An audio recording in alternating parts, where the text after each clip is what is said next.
नमस्कार बच्चों, मैं सूर्य प्रकाश आदर्श विद्या मंदिर माउंट आबू।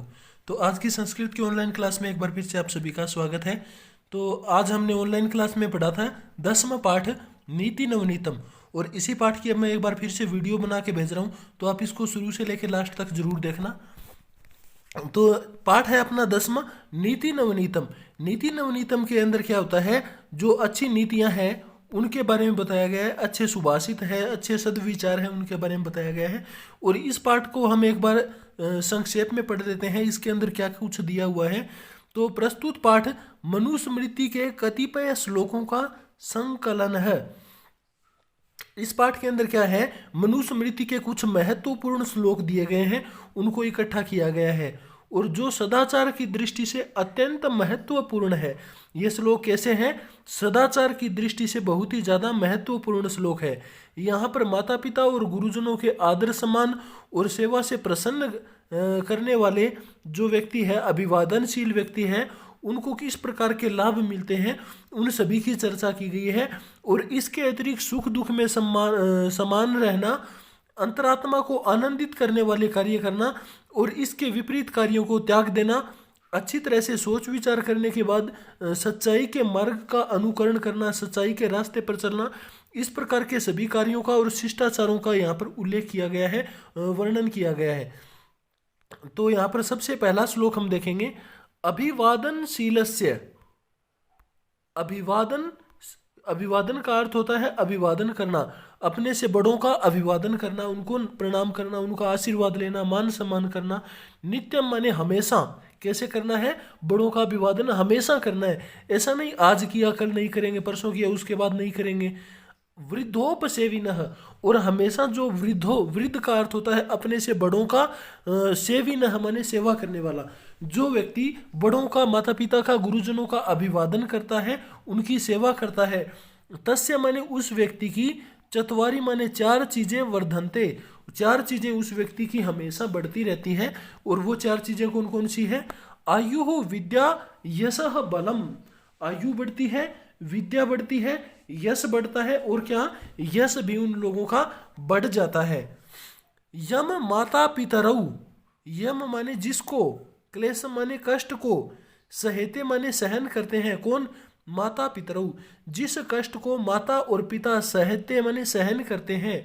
संभवे नृणाम, मनुष्यों को पैदा करने में और उनका पालन पोषण करने में हमारे माता पिता जो कष्ट सहन करते हैं। तस्य निष्कृति ही, उस कर्ज का बदलाव, न सक्या कर्तुम, नहीं कर सकते। वो जो हमारे ऊपर ऋण होता है, जो कर्ज होता है माता पिता का, उस कर्ज को नहीं चुका सकते। वर्ष सतैरपि, अगर हम 100 वर्ष तक माता पिता की सेवा करते रहे ना, तो भी हम उस कर्ज को नहीं चुका सकते। इसके बाद में तीसरा श्लोक है, तयोः नित्यम प्रियम कुर्यात। तयोः माने उन दोनों का, किसका, माता पितरु, माता का और पिता का हमेशा प्रिय करना चाहिए, अच्छा करना चाहिए। और आचार्य से च सर्वदा, और जो हमारे आचार्य होते हैं, गुरुजी होते हैं, उनका भी हमें हमेशा अच्छा करना चाहिए, प्रिय करना चाहिए। तेसु एव त्रिषु तुष्टेषु, तेसु एव उनके ही, तुष्टेषु प्रसन्न होने पर, त्रिषु माने तीनों के, तपः सर्वम समाप्यते, सारी तपस्याएं समाप्त हो जाती है। अब आज हमने ये 3 श्लोक पढ़े, इनको एक बार फिर से रिवीजन करेंगे दोबारा थोड़ा थोड़ा। अभिवादनशील से माने जो बड़ों का अभिवादन करता है, मान सम्मान करता है। और वृद्धोपसेविन, जो अपने से बड़ों की सेवा करता है। चत्वारी तस्य वर्धन्ते, उस व्यक्ति की 4 चीजें बढ़ जाती है। आयुर विद्या यशो बलम, आयु बढ़ती है, उसकी विद्या भी बढ़ जाती है, उसका यश, उसकी कीर्ति, मान सम्मान भी बढ़ जाता है उस व्यक्ति का। और बलम, कहते हैं ना, जो जैसा करेगा वो वैसा पाएगा। तो जो बड़ों की सेवा करेगा और उनका मान सम्मान करेगा, तो उसका जो मान सम्मान है वो भी चारों दिशाओं में बढ़ जाएगा, उसका शारीरिक बल भी बढ़ जाएगा, उसकी विद्या भी बढ़ेगी और उसकी आयु भी बढ़ेगी। तो ये 4 चीजें उस व्यक्ति की हमेशा बढ़ती रहती है। आगे का है, जो क्लेशम यानी कि कष्ट माता पिता सहेते माने सहन करते हैं, संभवे नृणाम, मनुष्यों का पैदा करने में, उनका पालन पोषण करने में, बच्चों की शिक्षा देने में, इस प्रकार सारे कार्य करने में माता पिता जिस कष्ट को सहन करते हैं, उस कष्ट का बदला हम 100 साल तक अगर माता पिता की सेवा करते रहे ना तो भी हम नहीं चुका सकते। आगे कहा है तयोः नित्यम प्रियम कुर्यात्। तयोः माने उन दोनों का, माता पिता का, और आचार्य से माने आचार्य का, गुरु जी का। प्रियम कुर्यात्, प्रिय करना चाहिए, सर्वदा माने हमेशा हमेशा। ऐसा नहीं आज माता पिता और गुरु जी का अच्छा किया और कल उनके बारे में बुरा करेंगे, तो उससे कोई मतलब नहीं है। हमेशा माता पिता और गुरुजनों का अच्छा करना चाहिए। तेसु एव त्रिषु तुष्टेषु, उन तीनों के संतुष्ट होने पर, किनके?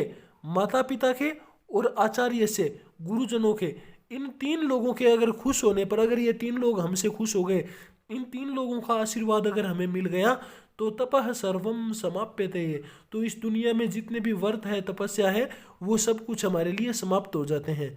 अब इसके अंदर कुछ संधिगत शब्द है जिसके अंदर संधि दी गई है। मैंने आपको बताया था संधि 3 प्रकार की होती है, स्वर संधि, व्यंजन संधि और विसर्ग संधि। यहां पर दिया हुआ है आयुर्विद्या, इसके अंदर विसर्ग संधि है। विसर्ग संधि कैसे है? आयु विद्या। अब इन दोनों को जोड़ेंगे तो विसर्ग की जगह पे र बन जाएगा और विसर्ग विद्या के ऊपर चढ़ जाएगा, आयुर्विद्या, ये बन जाएगा आयुर्विद्या।